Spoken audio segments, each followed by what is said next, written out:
Joining us now from the nation's capital, Michael Chong. He is the Conservative MP for Wellington-Halton Hills. Michael, it's good to have you on TVO again. How are you tonight? Good, thanks. How are you? Just fine, thank you. Let's start with some general questions about question period. How relevant do you think it is? I think it's relevant, but I think we can make it more relevant by making some simple changes to question period. What's relevant about it now, the way it works now? Well, if the heart of Canadian democracy is the Parliament of Canada, then the heart of the Parliament of Canada is the 45 minutes each day called question period. It's the part of the daily routine that millions of Canadians follow each and every day through the national media, whether that's through television or through print or through other media. You still think it works, generally speaking, as an opportunity for the opposition to hold the government to account?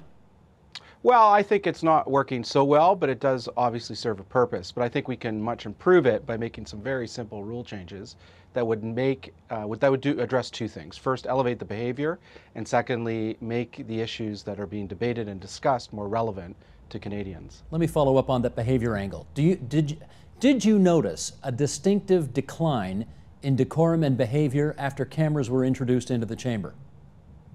I think that there has been a decline since cameras were introduced, but I don't think cameras are the root of the problem.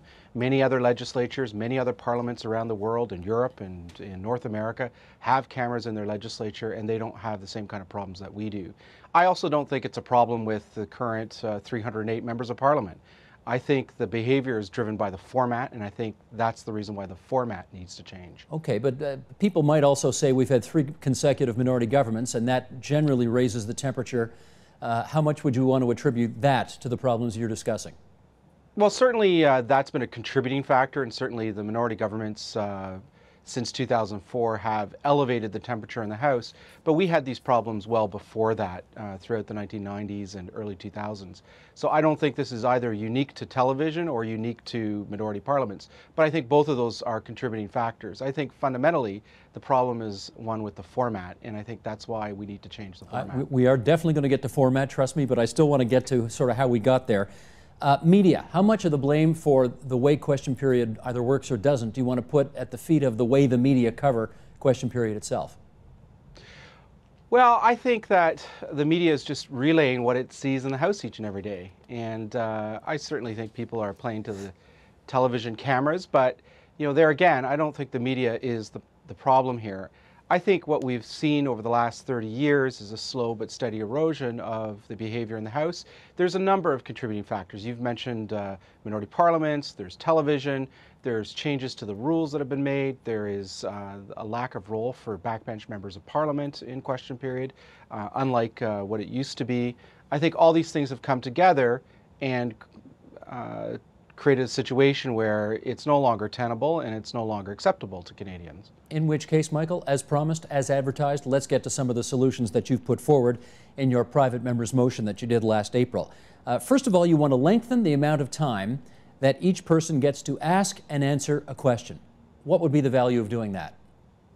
Well, I think the 35-second rule, which is what we currently have, where members only have 35 seconds to ask a question and members only have 35 seconds to answer a question, leads to rhetorical questions and rhetorical answers, because you can't possibly, in many cases, you can't possibly give a full answer in 35 seconds, nor can you properly prepare a question in 35 seconds. So you end up with a lot of rhetoric, accusations wrapped in questions, rhetoric in response, flying back and forth. I think by lengthening the amount of time to 60 seconds to 90 seconds, somewhere in that range, would lead to more substantive questions and more substantive answers. And I note, as Steve, as you probably are aware, somebody who covers Queen's Park and has witnessed this over the years, that at Queen's Park in the provincial legislature, they allow for 60 seconds.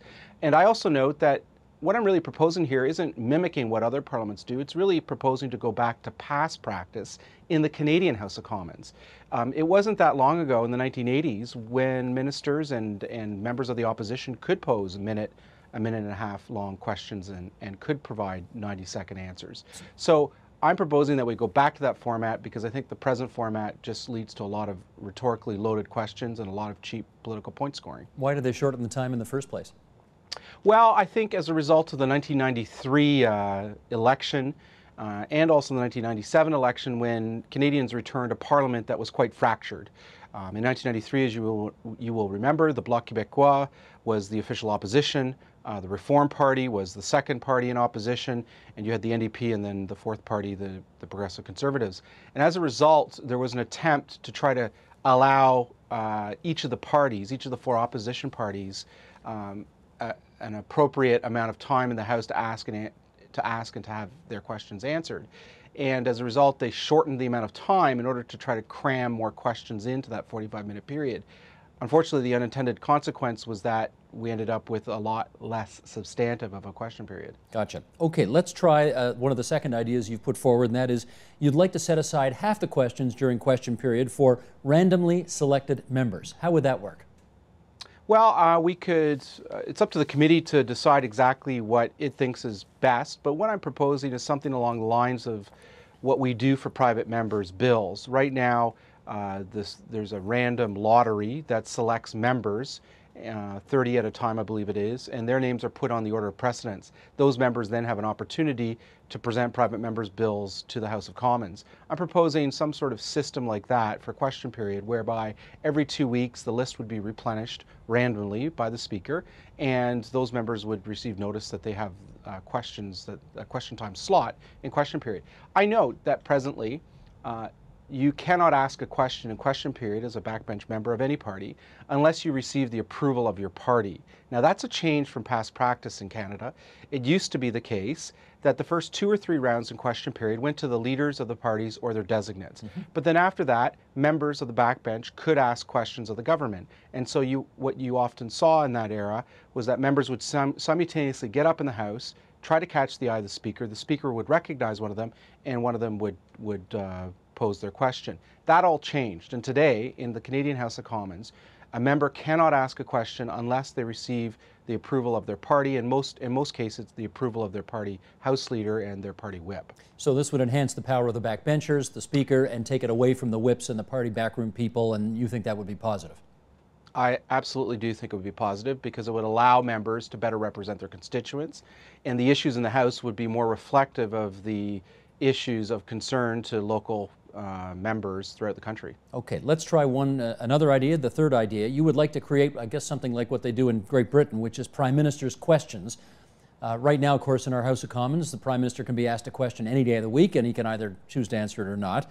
You want to have one day dedicated to the PM being there on the hot seat, having to answer everything. Again, what's the advantage of doing it that way? Well, there's 2 advantages. There's an advantage for the opposition. It will allow them to better focus their questions on particular themes throughout the week. Wednesday would be Prime Minister's questions. Other days of the week would be for other ministers. There's benefits for the government. Most people don't realize that the average minister spends 4 hours a day, 3 to 4 hours a day, either in preparation for question period or in question period itself. And taking into account that out of a ministry of about 40 ministers, only about 10 or so, 6 or 7 sometimes, 8 or 9 other times, only about a quarter of the cabinet actually answers questions in any given question period. That means that the other 3/4 of the cabinet have spent 4 hours, 3.5 hours of their day in this business of preparing or in question period to no avail. It's an inordinate amount of use of resources and time that could be better utilized, not by shortening question period, the 45 minutes each day, Monday to Friday, but rather by going to a rotational schedule whereby the opposition would know that on these days certain ministers would be in the House and the questions can be asked of them. I appreciate that, but for those who would say, well, wait a second, right now we have an opportunity to ask the Prime Minister questions 3 or maybe sometimes rarely 4 days a week, and you want to take that down to 1, how is that better for holding a government to account? Well, if I look at the Westminster system in Britain, where the Prime Minister only appears for 30 minutes once a week, I don't believe that their system is any less accountable, any less timely, and any less democratic than ours is. In fact, I would argue that in fact it's more accountable, it's more timely, and it's more democratic than our system is. So I think if there's an emergency debate that needs to take place, there are rules in the House to have that on each and every day that Parliament sits. So we presently have rules that allow for emergency debates if some real big issue comes up. But I don't think going to a rotational schedule is going to lessen accountability. In fact, I think it'll increase it. Okay, fourth idea, and as we all know, it's called question period, not question and answer period. which means that the Prime Minister or any minister in his cabinet can, if they want to, fob off a question to somebody else. They don't actually have to answer it. What would you propose to do about that practice? Well, currently a lot of questions are pushed off to a designated minister, and I can understand why. When you have the 35-second rule for questions and answers, you end up with a lot of loaded rhetorical questions. And so the government, as a way to try to deflect that loaded rhetoric, designates a certain minister to answer those questions. So what I'm saying is that if we're going to have longer questions and longer answers, in other words, we're going to have more substantive questions and answers, we should also re-examine the convention that the minister who is questioned need not respond. I think that would be something the committee should take a look at in light of the fact that we might be lengthening the amount of time. Let me talk to, this may seem a very wacky idea, Michael, but let me throw it out here anyway, and that is on the issue of cameras. I know some people think that the behavior deteriorated once cameras were introduced into provincial and the federal legislature, but MPs know when they're on. I mean, they're sharp enough now to know what the camera angles are. They know that if a certain minister is speaking, you know, if you're one of the half a dozen people sitting behind them, chances are you might be on, you got to behave. And of course, if a minister's speaking, everybody on the other side of the House knows they're not going to be on. I wonder if one of the potential solutions here is not fewer cameras, but way more cameras, so that opposition members are on all the time. Members on the government backbench are on all the time. You never know when the camera's going to be on you, so you got to behave all the time. Is that an option? It's not part of my proposal, but certainly it's something the committee can take a look at. I'm not adverse to allowing for much wider camera angles, if that is what it takes to improve behavior. You know, I also note that one of the problems that comes along with our system is the fact that each of us in the House has simultaneous translation, and that obviously is necessary and required by law and by the Constitution. But one of the negative side effects of having that simultaneous translation is that each and every one of us has an earpiece that we can turn up the volume on. So members don't need to be quiet, don't need to be focused on the person speaking, because they can always turn up the volume in their earpiece in order to hear what's going on. Whereas in most other legislatures where they don't have simultaneous translation, you really need to have a certain level of quiet in the House for anybody to hear what is going on, including the person who the question's being asked of. So that's one of the side effects, or one of the unintended consequences of having earpieces for each and every member. It's allowed us to be noisy and to be loud without having to take into account that some people can't hear without it. Okay, I know you admire some aspects of the British House of Commons and would like to import some of those ideas to Canada. I want to play a little clip for just a moment here. This took place before the last election. So David Cameron is here, but he's still the opposition leader. Gordon Brown is here. He's still the Prime Minister at that point. And here's an exchange from the UK House of Commons. We'll play this and then come back and talk. Go ahead, Michael. Roll tape, please. Let me just read the Prime Minister what they're saying. Paul Walsh, the head of Diageo, on the Prime Minister's Business Council. No, not a Tory, one of his advisors. Yeah. Well, he's probably a Tory now, so are half the country.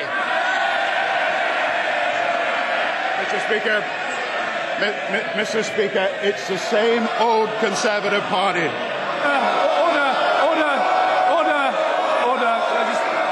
Order.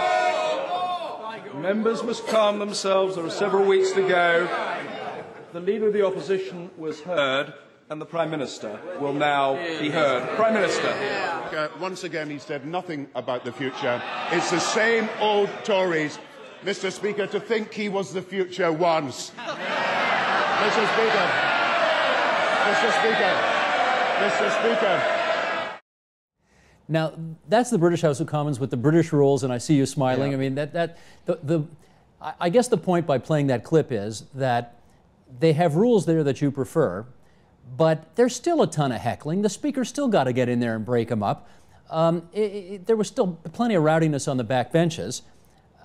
So I'm not sure the rules make that big a difference. I'll tell you the one thing that's different. They're way wittier than any of you guys are in our House of Commons, that's for sure.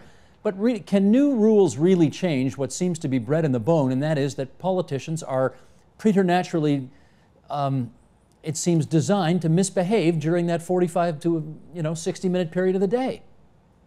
Well, a couple things. First, I'm not proposing to reduce the emotion, to ban heckling, to ban the witty exchanges across the aisle. Politics is about emotion. It's about passion. It's about what people really care about. It's a place where debates are had and ideas clash, often very intensely. So I'm not proposing to change that one bit.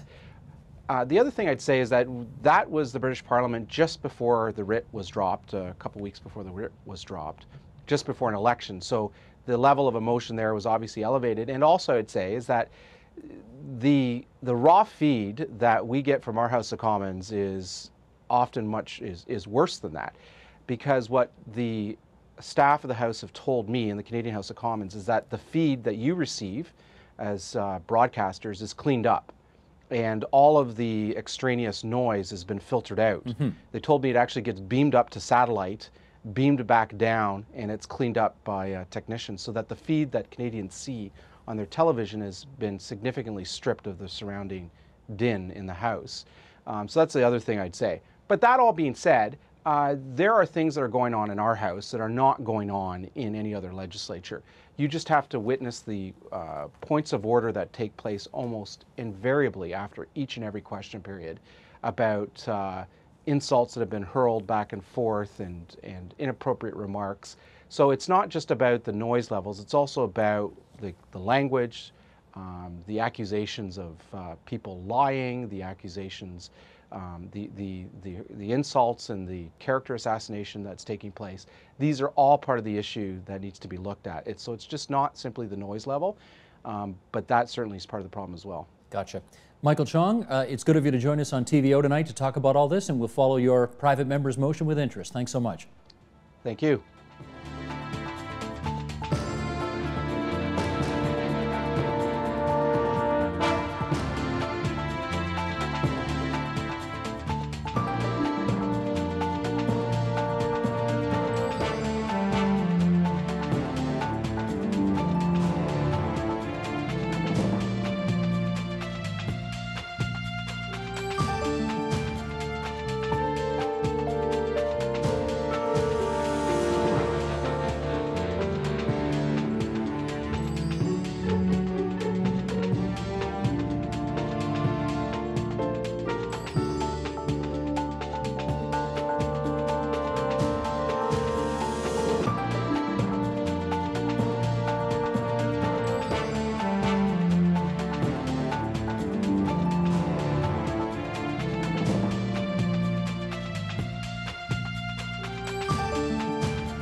Michael, that went very well. Thank you very much for doing it. And